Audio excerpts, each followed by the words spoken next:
Hello, everybody, and welcome to Music Industry Insights Worldwide, Volume 3. And today I have the amazing Nadia with us. Hello, Nadia, how are you? Hi, I'm fine. And yourself? I'm really well. Thank you for asking. A little bit cold, a little bit worn out, but I'm getting there. Thank you. And yourself? Yes, similar. Berlin is not that warm right now. I'm feeling you on that one. I need some sunshine. So, Nadia, tell the viewers about yourself, where you're from, what you do, and a little bit about your background. Okay, so my name is Nadia Says. I'm the founder of Your Mom's Agency and the co-founder of DIF. It's an NGO that we are creating at the moment with 6 other people that aims at fighting discrimination in the cultural industry, but mostly the music industry.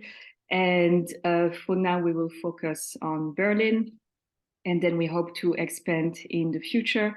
We are in the process of doing the registration, so it's a lot of admin. I'm learning a lot, Imagine. but I look forward to starting the real work as soon as possible.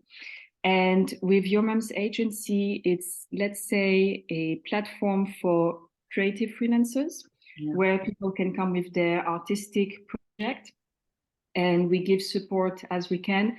Very often, the support that's needed is just to be online and have a logo and look serious so your clients take you seriously. Yeah. Uh, that's actually why we funded this platform at the very beginning, Okay. kind of getting paid in time. And suddenly, when you have a logo and a website, yeah, people pay you. And So it's professional, isn't it? It gives you that professional look and that approach. exactly, that was the goal. And now it's been running for over 10 years. Congratulations. Yeah, with different activities, a little bit of booking, PR, promotion, events. And what I've been doing this past 4 years the most is events in the field of music tech. So it could be conferences, workshops, marketing events, marketing campaigns, online or on site. Wow, impressive. And Nadia, tell the viewers a little bit more about your background yourself and where you're from originally, where you are now, because that also plays a part of your story. Oh, it definitely does. So I was born in France, and that's where I got my education. I was very lucky that, we have free schools in France. I got great education. My mother is Roma and Sephardic, Yeah. and she was born in Algeria at the time that Algeria was French because Roma people were chased away from Spain. So they took refuge wherever they could. And then when there was the war in Algeria, Roma people could not go to Spain because Franco was still there. And so they came to France. So that's how my mother became French, by passport at least, and by culture. And my father is Syrian. So I have never been to Syria. It's not so easy to get there, especially if you then want to travel to the US. Yeah. But I have had the chance to have projects in Lebanon where I could meet my family. It was great to meet my family as an adult. I had never, seen them in the flesh, and also to get a part of my father's culture. And I don't necessarily see myself in that culture, but I appreciate it, and I appreciate to know where my genes are from. Yeah, where you're from, where your culture is, where your heritage lays. And that's beautiful. Thank you so much for sharing that. And that must have come with so many challenges and barriers, being multiracial, your identity, moving different countries, and also working in music. So how has that impacted you? How has that made you feel, and how has that affected your career in the music industry? I did not start to work right away in the music industry. When I was younger, I wanted to be a journalist. Okay. And I could not afford to go to a good journalism school. Yeah. So I was like, okay, I'm just going to get a degree and then I will figure it out later. So that's what I did, got a degree. And then my university said, okay, you can go teach French in the US. And I was like, okay, that sounds like fun. So that's what I did. And I was so lucky to be sent to Mills College, liberal arts college in Auckland. They do not exist anymore, but it was a fantastic place to meet feminists that were very different from the feminists in France. So that really broadened my horizons. And after that, I moved to Tokyo, where I kept on teaching French. But at the same time, I started to throw events, techno events, for fun, not in a professional manner. Right. Then I moved to London because I tried to go to France, but with an Arabic last name, it's actually very difficult, or it was, to find a place to live and a job. So I was like, okay, whatever, I go to London, they are more open-minded there. And it was the right move. I did lots of jobs, including being an accountant for a while. This was not fun. And finally, I started working at Cool Bar. I guess it still exists in London. So I Yeah, worked there. I worked a little bit at Heaven as well. yeah, still there.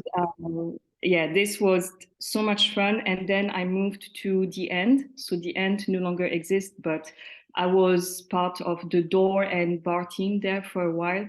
Fantastic. Then while working the door, I was to work in a fashion magazine.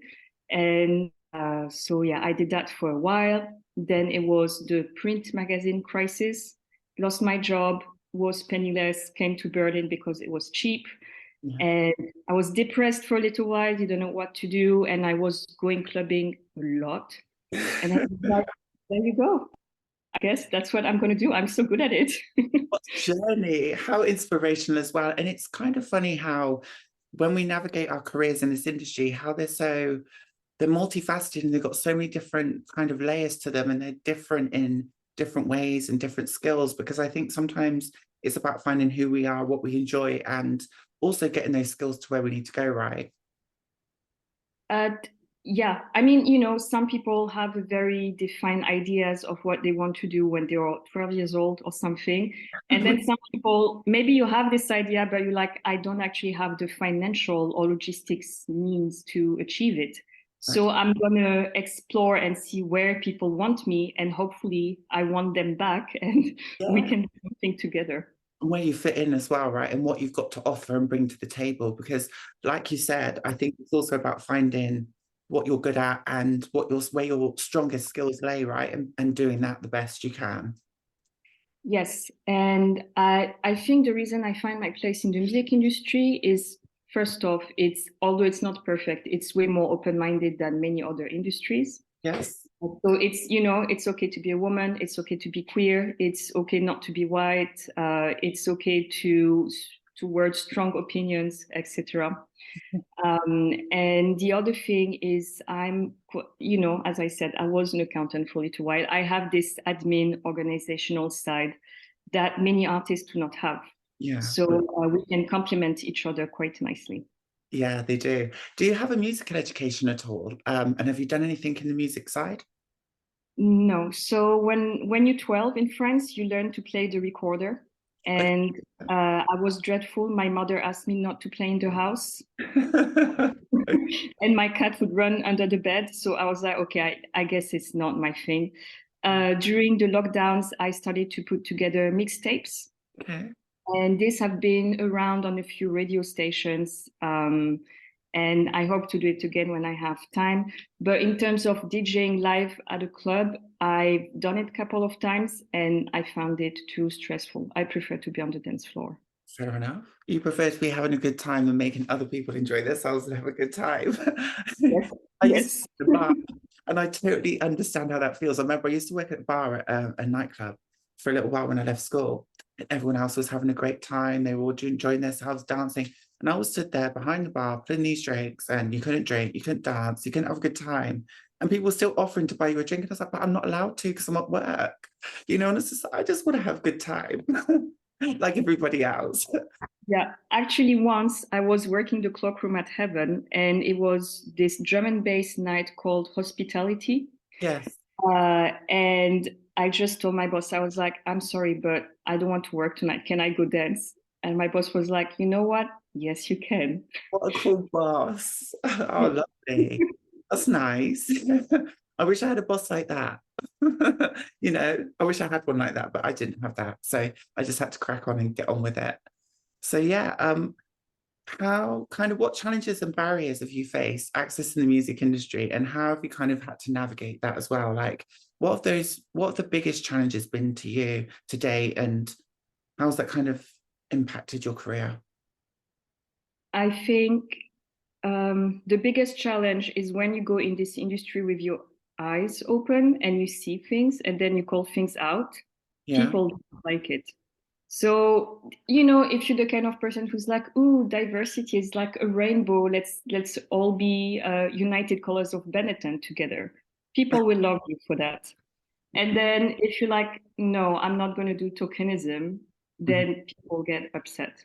So I have lost jobs, I have lost clients, I have lost opportunities. People have said to my face that they were firing me because of that. So, you know, sometimes you're not sure, and then sometimes it's like, oh, okay, then thank you for your honesty. But it's been worth it. I would not do anything differently because for every bridge I've burned, there's a new door that's open. And anyway, do you really want to work with people who are racist or sexist? No, you don't. I think that's a great thing that you just said there. And it's about aligning your values and goals with the same organizations and people that you're working with. Otherwise, what's the point? Because it's just like working with people for the sake of working with them rather than aligning your mission to get that impact that you really need to make change. Because I think that's what we all do, right? We met on Key Change. So we really are about driving that change and ensuring that we see more gender equality across the music industry internationally. So once you've kind of realized that in different countries it's different political spectrums, different cultures and religions come into play, how does that impact the diversity and inclusion, do you think, in different countries? A lot. Mhm. So in when I was in Japan, it was a long time ago, like 20 years. So I guess things have changed. But back then, people did not know what feminism was. Right. So I held a class about feminism, and people were a bit wondering, is she saying dirty things? She's talking about feminism. And then we had to go through the basics. For example, who should carry the heavy suitcase? You know, Simply and, women. and so, yeah, so obviously feminism cannot be the same in Japan as in France because the sexual revolution did not happen in the same way in Japan as it did in France.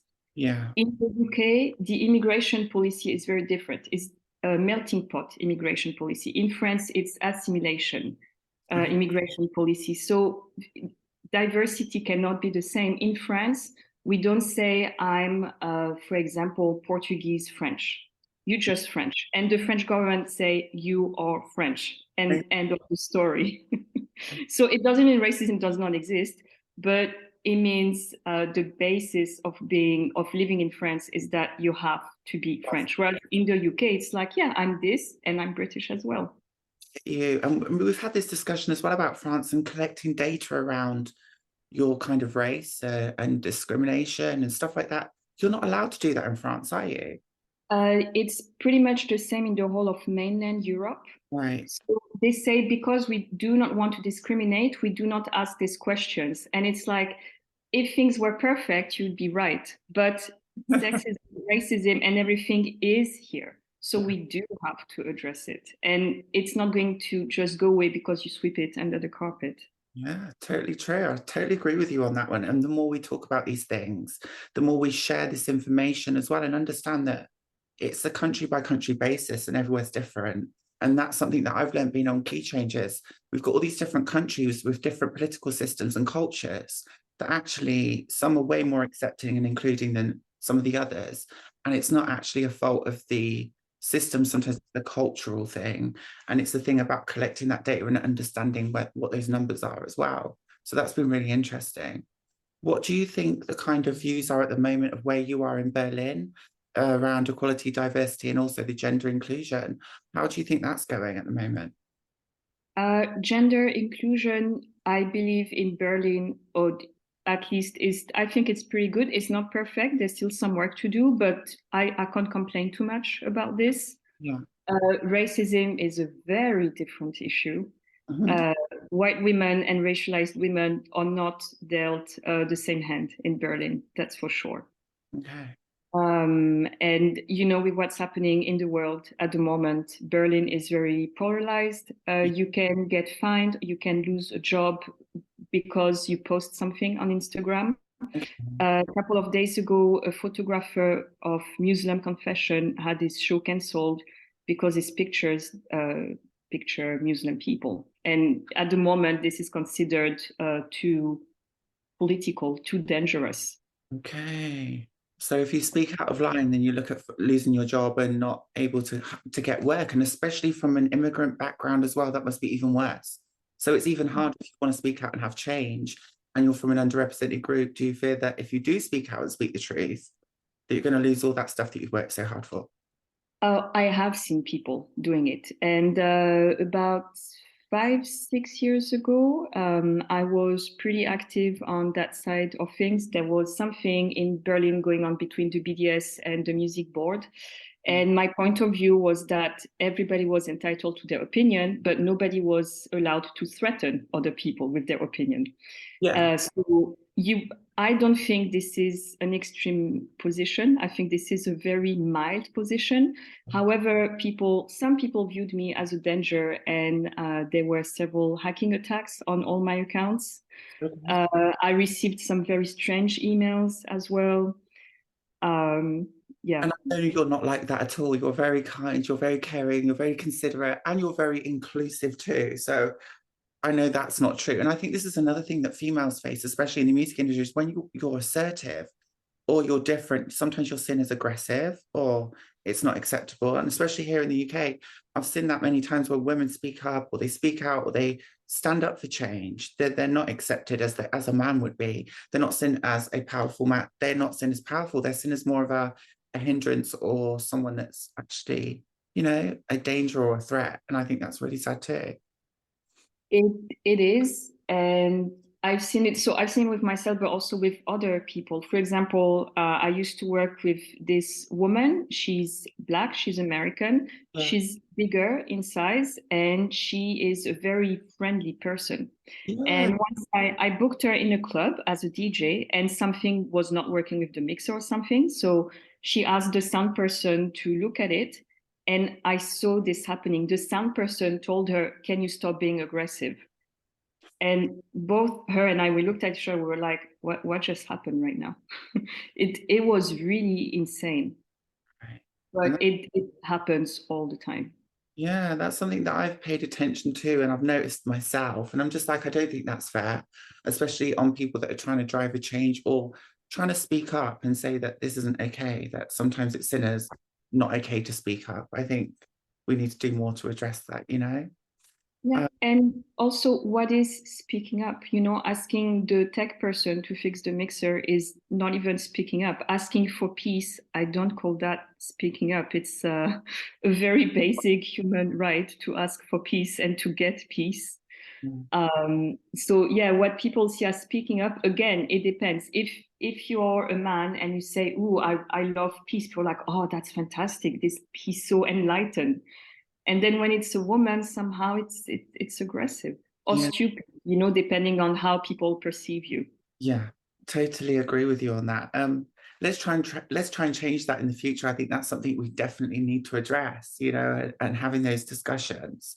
So kind of what are your feelings and thoughts on equality, diversity, inclusion at the moment in the music industry? Overall, I'm happy people are talking about it. I think with the lockdowns, there was a setback. Mhm. There was a little bit of a step forward thanks to BLM, but I feel that's already been forgotten by the mainstream. Yeah. And women and gender diverse people in France, we have lost 150 years to reach equal salary. Wow. And that's the number that was calculated in France, but my guess is that it's similar everywhere. Yeah. So we got dealt a very bad hand with the lockdowns. And even though we're talking about things, I wonder if things are really happening in terms of numbers. So yes, we do see more female faces in the industry, but they are very often white, young, pretty, heteronormative. So where are the other women and gender diverse people? And also very often they are middle class. Yes. And also, where is the money going? I have to wonder if it's still going in the same pockets or is it going to new pockets. I would like to see studies on that. And when we do look at the studies that exist, because it needs a few 2-3 years to collect data, yeah. So you always have the data of 2-3 years before. The numbers are not good. We know that, and I think that's another thing we need to work on. But it's also about having the numbers on an international basis where we can share those numbers across the communities and also figure out the intersectional data as well. Because I think, like we said before, is okay, we might face 1 or 2 challenges, but when we're facing 5 or 6, we might be in a certain country from certain backgrounds, that makes it 10 times harder to succeed, or 10 times harder to even be on the starting line where most people start. So also understanding that and making it more equitable, so people are starting on that same starting line rather than starting 10 steps behind, is really, really important for me to see in the future. Yes. To people who say that it's only talent that matters, first I want to laugh, and then I want to say, excuse me, how does someone express their talent when they don't even have access to internet? Right, exactly. And this is a thing a lot of people face now is it's poverty. And a lot of people don't talk about class. Even here in the UK, we talk about intersectional data and we talk about race, we talk about gender. But a lot of the time, we're not talking about the real things of upbringing, class, support, background, education, all of those things, even having someone who might be working in the industry, a parent that can get that foot in the door, makes so much of a difference to someone like me or you that didn't have that have to literally step by step, literally claw away and get to that position, of just getting through the door, just getting that one, okay, you can have an interview now. And I think that can be very demoralizing as well to communities that are different. And we also need to see ourselves in position so we can feel included, accepted, and to have that kind of representation and visibility. So Nadia, please keep doing the work you do. You do a fantastic job. You're not just doing it in Europe, you're also doing it in the US as well, I know. So you have a great network and you're doing great things, and you're very positive with the work you do. Has it kind of affected you and your own mental health and the way you feel about yourself? Oh, so my my shrink would tell you it's not the best way, but the way I do things is I separate them. Yeah. So I can have maybe 10 minutes a day to feel sorry for myself, and the rest I work, because as you said, it's definitely not easy, and you face a lot of rejection, a lot of unfairness, and if you dwell on it, it's not going to get you anywhere. So I allow myself some time to think about it and be like, whoa, that sucks, this is not good, poor me. And then I'm like, okay, now time to work. And I think the biggest victory against all these people that want to put barriers in front of us is to be like, you know what, you can do all you want, tomorrow I still be there. That's amazing. Oh, that is amazing. Thank you so much for sharing that as well. And I think that's something we all need to remember. It's not easy. It's sometimes very, very difficult. And there's so many different challenges and obstacles to overcome, but it's about staying true to yourself, being passionate and following your heart. And I think, a lot of the things that keep me going is I'm trying to do something positive. I'm trying to help others. And I'm trying to build community at the same time. And I think sometimes you are going to meet resistance. You are going to come up against people that don't like change, that are scared of change. But at the same time, we need to represent those voices that are unheard. We need to listen to communities that are not seen. And we need to represent everyone as a collective rather than just the majority, as it always has been in the past. So I think we are working towards that. We are getting there. But it is a slow process, and people need to remember that change is happening. It is happening. And also to all the people who are resistant to this change, I want to tell them that it's going to be amazing. Yeah, It will benefit everybody, including them. exactly. For example, people think, oh, feminism is only for women. Not at all. Feminism is for Right. people of all genders. It Right. will also help cis men because they will have less pressure. They will not have to perform in this really competitive way all the time, etc., etc. So diversity, inclusion, equity it actually benefits absolutely everybody. I totally agree with you. Thank you. And what do you think kind of age and cultural differences also have an impact on diversity, inclusion, and equity, and also where you are, whether it be in Europe or the US or the UK, do you think those things have an impact as well on the change of how far we can go and what we can do? In terms of age, I'm going to be a bit crude here. I don't think it's about age. I think it's about how you look. If you look young, people don't think about it twice. They think, okay, this person is young, and then they treat you as young. And then maybe you are actually not old, but you know, maybe the sun has not been so kind to your skin, so you look older. And then people will, you know, treat you like, oh, this person is already on her way out. So it's not really about age on the paper. It's about how you look, which is as unfair, you know. And I don't even have a solution for this because it's, you know, sexism, racism, this is something that you can explain to people, you can pinpoint it, but age is more elusive, I feel. And I think the trans topic also fits in with that as well. Sometimes it can be embedded with the gender thing, and then sometimes it can be a bit elusive too, because even with those kind of indirect discriminations or those microaggressions, or, you know, I think sometimes that it's a little bit harder to point out when those things are happening, because again, age is one of those things where it might be a look thing. It might not even be your age, like you said. Even when people look at me, they don't think I'm the age that I am. And I think sometimes it's about presenting a certain way, looking a certain way, acting a certain way, because I'm quite a big child, a big teenager in my heart. You know what I mean?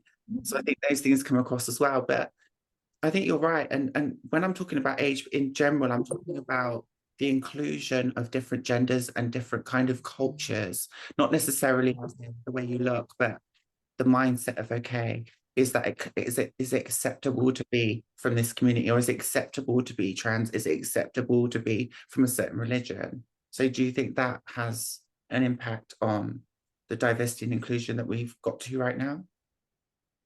Yes. So you were saying that in the UK, people are okay to talk about race and gender, for example.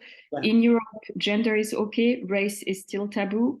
And the rest, I mean, class is, I don't know, when you say to someone working class, they look at you like, oh, are you from the 60s or something? No, no, no, it's still a thing. Yeah, certainly. Um, or also body type, you know, people like, oh, am I allowed to talk about body type? Yes, please do talk about body type because it's really an issue. You know, we are an industry where everybody has to be on Instagram. And Yeah. some people don't necessarily want to show off their body or to show skin. They shouldn't have to. And Mhm. also, if they do, they shouldn't be judged for it. Or shamed or named, or, you know, and I think that's another Yeah. thing we have. Yeah, that's right. Especially for females, actually, you don't really get that so much for men, but more so for females, there has to be a certain a way, a look, you know, that sexualization, objectification that happens, again, making it harder for women to succeed, especially if they're not a certain way, they don't look a certain way. You know, I think that's another important point you make, um, which is really a shame. Have you ever suffered from discrimination and stigma in the music industry? And if so, what have you suffered? Uh, yes. I mean, as I said, there was this person I worked for who looked at me and said, if you keep talking about discrimination, I will not hire you again. And he put the threat to execution. Actually, I did not work for that company anymore, although I was supposed to keep on working for them. Right. And frankly, I think they really needed me. But yeah, and this person did not dislike me because, so it was not like, oh, I fire you because you are a queer woman or working class woman or whatever. It was not like this. It was the things you have to say, I cannot hear them because they're coming from you. If they come from a cis white man, I may be ready to hear them. But when it's you saying them, you're hurting my feelings and my ego. And therefore, I have to let you go. Wow. Wow. I'm so sorry you had to go through that. That's not nice. And again, that's very misogynistic. I'm so sorry that you've had to experience that and not been taken seriously and not felt heard and listened to or appreciated. So what kind of happened? Did you just leave? Oh, I made a lot of noise. There's an article in Mix Mag, and I got compensation not only for myself, but also for 3 other people that were discriminated against in the same company. Well done for speaking up and standing up, and for doing something not just for yourself, but to ensure that that doesn't happen again. Well done, Nadia. We need more people to do that, and I think that's very inspirational. Thank you for sharing that with us. Thank you. Oh, yeah, And Nadia, problem. if people want to find you, if they want to contact you, if they want to find out more about the work you do, how could people find you, connect with you, and find out a little bit more about your interviews and your stories? So yourmomsagency.com, mom with an O, and DIF, so DIF, okay, that one is a bit complicated, DIFEV.org. But if you go on the website of Your Mom's Agency, you will find it. And also Nadia Says, like Simon Says, Nadia Says, you can find my articles online and interviews and things like this. Thank you. And I will leave all of your information in the description below, obviously, in your bio. And is there any more up and coming events or programs or anything you'd like to share with the viewers before you leave us tonight? So the next event is a free music workshop in Los Angeles. So we will learn how to compose music, how to produce electronic music. We will also discuss about diversity in music marketing. Yep. And then after this, I will be at NAMM in Los Angeles. It's this conference for music tech. So if listeners are there, please come say hi. And otherwise, I've been dabbling a little bit in the world of NFTs. It is not a dirty word. It is sustainable. It is helping artists. And you can find our latest compilation on the Guzzu platform, GUZZU. Thank you. And my previous interview just before that, I was speaking with Russell Bundy from Madbop, who's also doing NFTs for females and underrepresented groups. And it's another great way of diversifying your income stream and reaching new audiences. So I'm definitely all for that. So thank you for sharing that, Nadia. Thank you for coming along tonight, sharing your views, being you. And it's been super fantastic. Thank you for sharing your story, and can't wait to see you. Thank you for... Yeah, I wanted to say thank you for having me, but also thank you for all your work. You said I'm inspiring, but you are inspiring as well. Yeah. It's, when I see your post on Instagram, it makes my day a little bit better. I'm like, okay, we are all in this together and it's moving forward. So thank you. Thank you. And likewise, it's nice to know that there's like-minded creatives out there doing the same work as me and we're on the same page. So keep doing the amazing work you do. And thank you again. We'll speak soon, Nadia. Thank you. Thank you. Bye, Saskia. Bye. Oh, where's that one? I'm going to go. Oh.